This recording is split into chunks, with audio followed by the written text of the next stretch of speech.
Halo, selamat datang di ulasan mendalam kita kali ini. Jujur aja topik hari ini, luar biasa banget. Kita bakal bongkar habis cetak biru transformasi dari PT AKR Corporindo Tbk atau yang mungkin lebih akrab di telinga kita dengan kode sahamnya Akra. Nah, kalau selama ini Anda mikir Akra itu cuma sekedar jualan bensin atau distributor BBM, bersiaplah buat terkejut.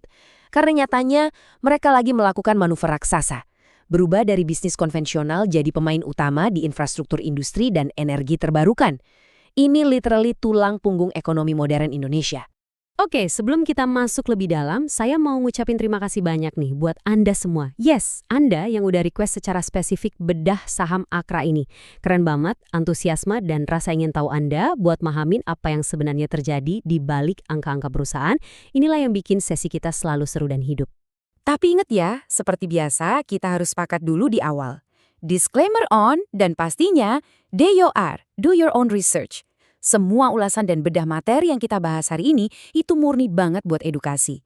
Ini sama sekali bukan ajakan buat beli atau sebaliknya, jual saham tertentu ya. Keputusan investasi itu sepenuhnya 100% ada di tangan Anda. Jadi pastikan riset sendiri sebelum bertindak, oke? Jadi, ini dia 5 peta jalan kita hari ini. Kita mulai dari pengantar dan transformasi Akra, terus masuk ke performa keuangannya yang benar-benar tangguh. Habis itu kita bahas KEK, GIPE yang jadi mesin pertumbuhannya, lanjut ke komitmen dividen buat pemegang saham, dan terakhir kita tutup dengan bahasan soal keberlanjutan ESG dan masa depan perusahaannya. Sip, langsung aja kita mulai. Bagian pertama, pengantar dan transformasi Akra dari pedagang konvensional menjadi raksasa infrastruktur. Coba bayangin deh, evolusi perusahaan ini berawal di tahun 1960-an di Surabaya. Waktu itu ya mereka murni cuma jualan bahan kimia dasar.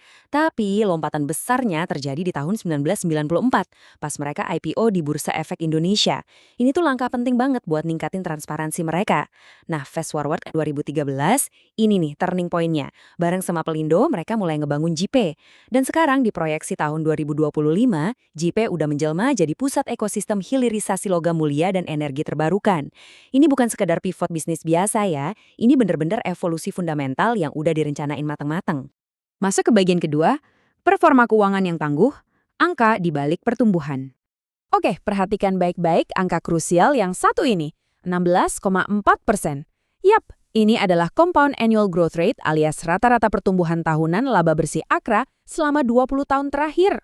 Coba pikirin sebentar, 2 dekade loh, lewat berbagai krisis, pandemi, sampai harga komoditas global yang naik turun gak karuan, modal bisnis mereka ngebuktiin kalau mereka punya daya tahan yang luar biasa di segala kondisi ekonomi. Jujur aja, angka ini ngomong lebih keras daripada sekedar janji-janji manis manajemen kan? Nah, sekarang kita zoom in ke lonjakan pendapatannya. Kalau kita bandingin, ada kenaikan yang masif banget, sekitar 19% secara year over year. Pendapatan mereka tuh melesat tajam dari 38,7 triliun rupiah di 2024 jadi nembus 46 triliun rupiah. Atau angka tepatnya sih 46.018 miliar rupiah di tahun 2025. Gila sih ini. Dan pertumbuhan fantastis ini bukan kebetulan ya. Ini didorong dari dua hal. Stabilitas di segmen perdagangan inti mereka, plus kontribusi dari kawasan industrinya yang benar-benar lagi meledak. Mereka sukses besar ngekapitalisasi kebutuhan infrastruktur sama bahan kimia dasar industri kita. Dan yang bikin makin salut, biarpun dunia lagi pusing ngadepin dinamika global dan tekanan ekonomi makro yang gak gampang, kemampuan Akra nyetak cuan tetap luar biasa kokoh. Laba bersih 2025 mereka anteng dan stabil di atas 2 triliun, tepatnya di angka 2,473 triliun rupiah. Buat saya, ini ngebuktiin gimana efisiennya operasional mereka dan betapa jagonya pihak manajemen di sana buat terus nyetak nilai ekonomi yang solid biarpun di tengah tantangan yang berat. Lanjut ke bagian ketiga. KEK GPH, mesin pertumbuhan, wujud fisik dari sebuah kesuksesan. Bisa dibayangin betapa masifnya kawasan industri terpadu ini, luasnya mencapai 3.000 hektar. Dan yang paling penting, ini terintegrasi langsung sama pelabuhan laut dalam. Apa untungnya? Well, ini ngebabat abis ongkos logistik transportasi darat yang biasanya jadi beban berat buat perusahaan industri. Ekosistem sebesar ini ngasih tingkat efisiensi tinggi, yang otomatis jadi magnet kuat buat narik para penyewa-penyewa raksasa. Biar makin kebayang seberapa gilanya skala proyek ini, mari kita lihat satu angka fantastis ini. 111,5 triliun rupiah. Ini adalah total investasi yang udah terrealisasi di kawasan JIPE sampai akhir 2025. Angka sebesar ini nggak cuma ngubah total wajah fisik kota Gresik aja loh, tapi juga ngasih efek domino yang luar biasa buat muter ekonomi Jawa Timur. Dan yang pasti, ini jadi fondasi yang super kokoh buat industri masa depan Indonesia. Terus, kenapa sih duit sebanyak itu bisa ngalir ke sana? Jawabannya ada di siapa aja yang nyewa tempat di situ. Jeep sukses narik tenan kelas berat. Salah satunya smelter PT Freeport Indonesia yang jadi anchor tenant alias penyewa utamanya. Nggak cuma itu, fasilitas Precious Metal Refinery atau PMR juga udah beroperasi di sana. Artinya apa? Jeep sekarang jadi satu-satunya kawasan di Indonesia yang punya ekosistem hilirisasi logam mulia yang benar-benar terintegrasi. Ditambah lagi ada 33 tenan industri strategis lain yang udah aktif atau lagi bangun pabrik. Oh iya, satu lagi yang paling bikin merinding, tapi dalam artian positif ya, ekosistem ini sukses buka lebih dari 43.000 lapangan kerja baru buat warga sekitar. Keren banget kan? Sekarang kita masuk ke bagian keempat, komitmen dividen pemegang saham, manfaat langsung bagi investor.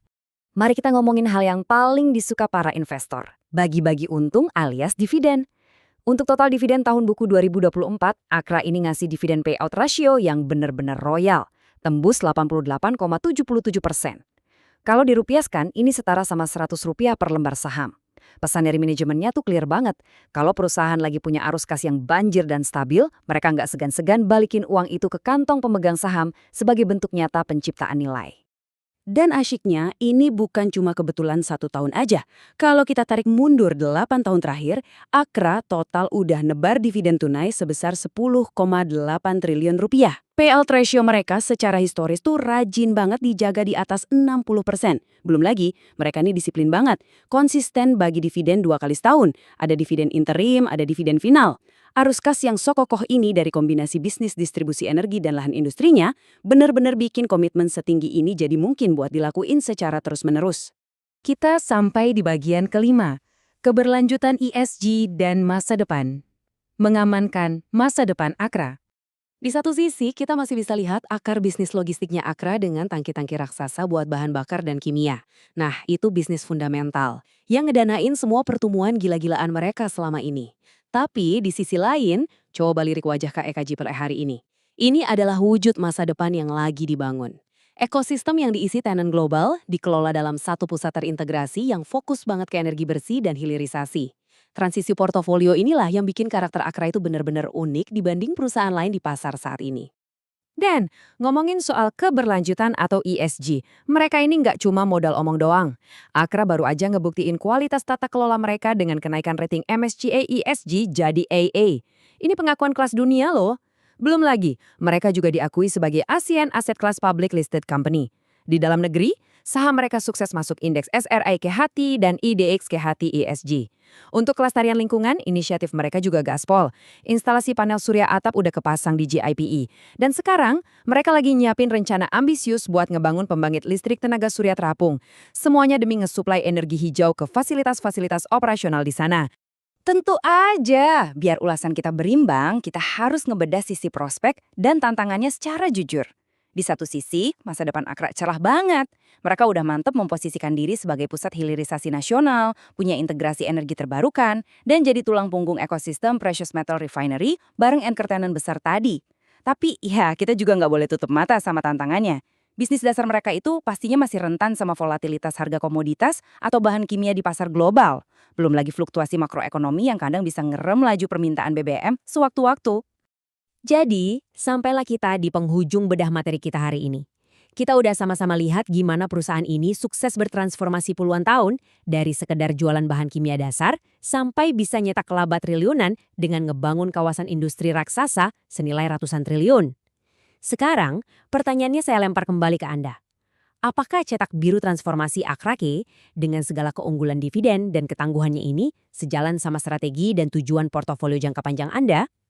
Coba dipikir-pikir lagi, silakan lanjutin riset Anda, dan pastinya sampai jumpa di ulasan mendalam kita berikutnya yang nggak kalah seru.